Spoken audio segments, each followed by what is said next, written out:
Alright lads, so today we got some exciting news about some upcoming stuff in Bleach Brave, more so regarding a potential new guild quest difficulty.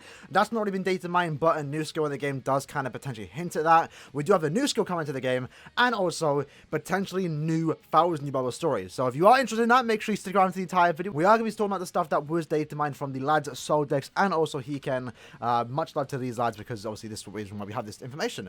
Now this did all come from the maintenance that we did get this morning. Unfortunately, right when the update dropped is when I fell asleep, so that's why I'm getting this video a tad bit later than usual. Anyway, the first thing to talk about with the data mine stuff is the new added text, and this is more so regarding the blind and instant kill effect, and also blind inflicted and blind removed. Now this is more so related to, I believe, epic raids. That's where we see stuff like this be implemented, and this could be referring to the Awakened Tosha epic raid that we are going to be getting sometime next week. At the same time though, it could be just for another epic raid that we're going to be getting sometime soon, but if we are going to see something like this will be seen in the Awakened version of Toshiro. Now that also brings the question, obviously if you remember the ultimate difficulty for the Menos Grande, it does have 72 million HP, so going through a blind and instant kill effect alongside the freeze that Toshiro already does on the 72 million HP boss, that's going to be kind of difficult. I'm looking forward to it though, so I just hope the bonus characters are actually worth using and talking about, because last time those bonuses were atrocious. Moving on though, we do have some other updated text, more so stuff that's already in the game that has now been changed a tad bit. The first one being 3 or more affiliations. Not exactly sure what this does refer to, but I'm assuming here, and keep in mind most stuff that we are talking about here is me assuming stuff based off the information that we do have. Things could change and nothing is entirely confirmed. But having 3 or more affiliations, does that mean specific characters in the future are going to have more than 2 affiliations? We have seen in the past that characters like Shinji, who should have had 3 affiliations, for example, they should have had Soriba, Hollow, and also Captain, only have 2, that being Hollow and Captain. So having a potential 3rd affiliation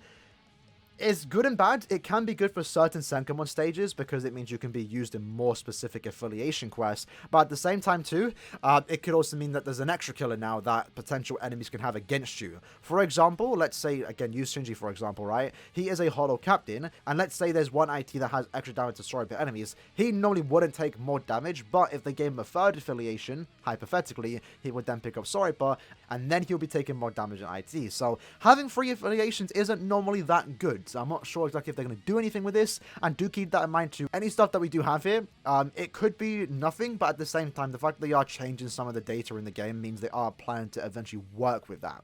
And the second thing to talk about is the droplet value. This, again, we don't know if it means anything, but it could potentially mean getting more droplet characters higher than 30%. Because we did see that before with the original droplet characters, they were 17% droplet increase.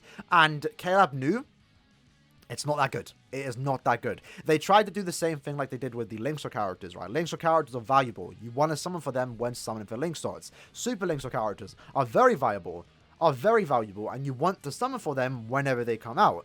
With droplet characters, there's never been a situation where I said to myself, damn, I need this character. For Linkso characters, for Super Linkso characters, I have said that. So maybe they know that still, and 30% increase on the current characters right now aren't enough, and maybe they want to increase it to above that. Maybe hypothetically, let's just throw a random number out there, 70%. That would be good, but even then, I'm not sure it's just me. I don't really care. Droplets come easy, especially if you are farming in Rich Dropper Zone during the ×2 drop rate, where I don't even care if someone joins with a droplet character or not. So even if they are to potentially increase the value with new characters, sure, it makes them more valuable. Honestly, I don't care. I pulled most droplet characters and I rarely ever use them, so to me, not really that important, but potentially for you, it might be. The big thing, though, is this new skill, and this is confirmed to be coming soon, lads. So, Bombardment has now been changed to Bombardment plus Value. And why is this important? Well, this means that potentially this end of month, which is going to get announced on the 28th, that could mean, lads, that we are going to be getting a Bombardment plus 2 character. And again, if you haven't seen my beginner's guide, I do talk about what Bombardment is. It essentially adds an extra hit to your Soul Bomb. Normal Soul Bombs have 4 hits, so with Bombardment plus 1. So with Bombardment, it is now a 8-hit Soul Bomb. And then with Bombardment plus 2, it's now a 12-hit Soul Bomb. And that is huge for the potential damage output, and mainly, most importantly, in guild quests. And this is why, in my opinion, this new skill here almost solidifies that we are going to be getting a new ultra difficult guild quests, potentially sometime this year. And the reason for that is because we're kind of seeing the same pattern here with the normal difficulty of guild quests. When that was first implemented, it was kind of tough, and then they eventually made the hard difficulty because the normal difficulty became too easy with the characters they had released. The hard difficulty, we're kind of seeing that, and I know everyone goes at a different pace, but a lot of people are now getting to the point where the hard difficulty of guild quests isn't even hard. They're releasing all these broken characters, like Sergeant, for example, that have massive damage output with their NAD string. Characters like Bruno, Noel, and Ichigo, who can basically get sub 1 second with a good enough team. With Bombardment plus 2, if that character has weakening and potentially, hopefully not weakened defense, this character is going to be insane. And you're potentially going to clear guild quests with one soul bomb. So, in my opinion, we are eventually getting to that point where hard difficulty isn't even hard anymore. And they're probably going to want to eventually add an ultra difficult quest for guild quests where you can then use a different kind of team and different kind of meta, for example, like we saw with the hard versus normal difficulty. That's, again, not guaranteed to happen, but in my opinion, that's what I feel like is happening if they're adding characters with Bombardment plus 2, because that's an insane skill for guild quests and can completely change the meta. In addition to that too, we have seen that be implemented in ultra difficult IT quests, ultra difficult point events, so eventually getting an ultra difficult guild quest wouldn't be so surprising. Moving on from that though, we have some extra stuff changed here, more so regarding no attacks being sealed, flash steps, special moves, recharge time increase, strong attack sealed. This could be more so related to Senkamon, for example, and this could be hinting at a potential new Senkamon quest potentially happening within the next 4 or so months. That shouldn't come as a surprise though. We know we get a new Senkamon quest every 6 months. And the next one that we are going to be getting should be implementing a new free-to-play Senkamon character. That should come out around April, June, July time. So maybe this is setting up for something like that. In addition to that too, they also did some changing regarding the Diamond Dust Rebellion and Fade to Black stuff. In addition to that though, they did also add an extra stage, 92 or 93. This isn't a new extra stage though, it's more so just renaming it. So we actually go to Hiken's thing.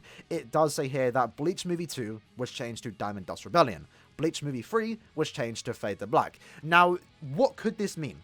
I don't know. It could potentially mean that we might get a new movie banner sometime soon. I don't think for end of month. End of month this month for January has always been Valentine's. I don't see them doing movie characters. I don't think movie characters are even... Maybe I'm in the wrong. Maybe I'm in the minority. I don't really care about movie characters, so I feel like having your seasonal waifus for Valentine's would do better than a movie banner. But maybe, again, that's just me. Let me know what you lads think. For me, I don't really care about movie characters, so I'm not really too excited for this if it does mean more movie characters coming into the game.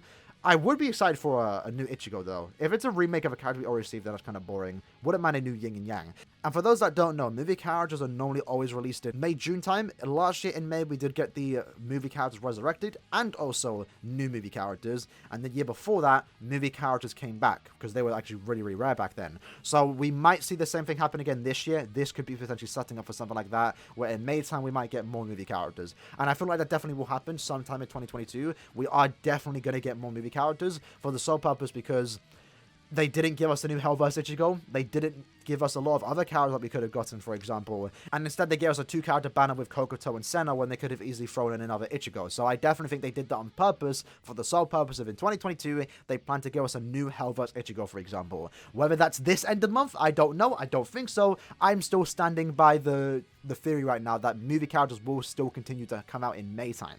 After that, though, we have some extra stuff to talk about. When you finish the story mode in Bleach Brave Souls, you get the following text. Congratulations on completing the full story. Emphasis on full. We hope you continue to enjoy this game. Now, they've changed it to congratulations on completing the story. We hope you continue to enjoy the game. So what this means to me, lads, is that no longer is the story that we have in game the full Bleach story, and the stories that we do have in the game pretty much covers everything. We have Can't Fjord, we have the entire anime covered, we have the filler arcs, we have also the, besides Bounce, I don't think they're adding Bounce, I don't think this implies they're adding Bounce, and we pretty much have everything besides 1000 Year Blood War, and we do know a 1000 Year Blood War story mode does exist. It was a special separate event that was on its own unique thing. Now that we have the new anime coming out in October, we have 1000 Year Blood War characters being rerun again, which means they have reacquired the license. We are very likely, I would say almost guaranteed, to get new manga characters or 1000 Year Blood War characters sometime this year. And the fact that they've now just changed this could potentially mean that the 1000 Year Blood War story is also going to make a comeback, because of course it will, and it's probably going to be in the actual story part and no longer part of its own unique thing. Because obviously when Thousand Year Story was implemented, it was its own unique little section. If it gets added to the full story now, that is great for not only the fact that we're getting more potential Thousand Year story, but also it's not limited. Which obviously, you know, the Thousand Year characters, even when we had them, you know, 2 years ago, they were always limited. The Thousand Year story was always set to leave the game. Now, obviously, with the anime coming out, I'm sure, and the fact that manga characters were gone for like the course of 7 months, maybe KLF did require a new license to then actually just have these manga characters, Thousand Year characters, permanently in the game. But that's just my theory on this particular text change. It could mean nothing, but in my opinion, this could potentially mean that we are getting Thousand Year Story eventually sometime this year, and I'm excited for that. In addition to that, because I almost forgot about this, we also have some new sound effects coming to the game, or have already been added to the game, and this should be more so related to the epic raids, for example. But we do have a new skill, 2 new skills also coming to the game. The first one being buff rate up. Buff equals boost, rate up increased boost effect similar to healer. So if you don't know, the healing effects in the game, right, we have a SA2 that can heal. It would heal 20% of the character's max HP. With the healer skill, it increases that 20% by 30%. And it's unfortunately not that good of a skill. Sure, it's better to have it than not have it because you just get more heals, but 30% and 20% isn't that much, right? It's not that big of an increase like you would think it is. But the fact that they now added this skill, and this is Hiken's opinion on it, it could be similar to the healer effect. We might be seeing a new skill that increases the amount of stats that you buff with that SA2 boost move. So this could also mean that, again, at the end of the month, we are going to get a boost character that is going to increase the attack, defense, and focus more than 33% that the current boosts do right now, which is kind of interesting. I want to see exactly what the increase will be, because if it only goes up to, like, let's say 40%, which is a 7% increase, sure, it's better, but it's not that great. Sure, it's better to have it, but it's not like, whoa, that's crazy. If it goes to like 50% plus, let's say like 50% attack, focus, and defense, that's crazy. Especially if they ever put that on a PvP character, a Brave Battle character, that's going to be kind of insane. So looking forward to what this is exactly going to mean when it comes to the new potential characters that are going to have this potentially in a couple of days' time for the end of month banner. In addition to that, we also have Co-op Quest red damage rate and also Co-op Quest blue damage rate. So what this means is that the character that does have this skill is going to be doing increased ranged or melee damage in Co-op only. So very similar to the killer effects that we have seen in Co-op only, like someone that Ginjo and also Giriko has, where if they have killer, they do more killer damage. So in this case, and it's only in Co-op, in this case we're seeing something similar where we have, if you're playing with that character in Co-op, they then do more melee and range damage. And that's kind of cool. Co-op, there is a lot to do in Co-op. For example, ITIZ, if we do get a character designed for IT or IZ and they have a skill like this, that would be kind of good. I would like it, especially if they have like a high berserker value, maybe friendly +2, give them this skill, they're just doing more damage, and it's great. I like it. I'm all for it. It's just another way to increase your damage output, which I'm not going to complain about, especially if it ever is for a character designed to be played in IT and IZ where they need that good damage output because the enemies are quite tanky in that. So looking forward to see what they do with that. And with that, that is basically all the information we did get today. So quick recap, 2 new skills coming out, buff rate up, so very similar to Hilo for a buff boost move. We have a new increased damage in Co-op only. We have melee or range damage increase in Co-op only. We have Bombardment +2, potentially an increase on droplets, potentially 3 or more affiliations on one character, and also potentially new story mode coming to the game, which might hint at Thousand Year return. That said, though, that was the video for today. Hope you guys did enjoy it. Let me know what you like to think about the Datamines information, and I'll see you guys next time. Peace.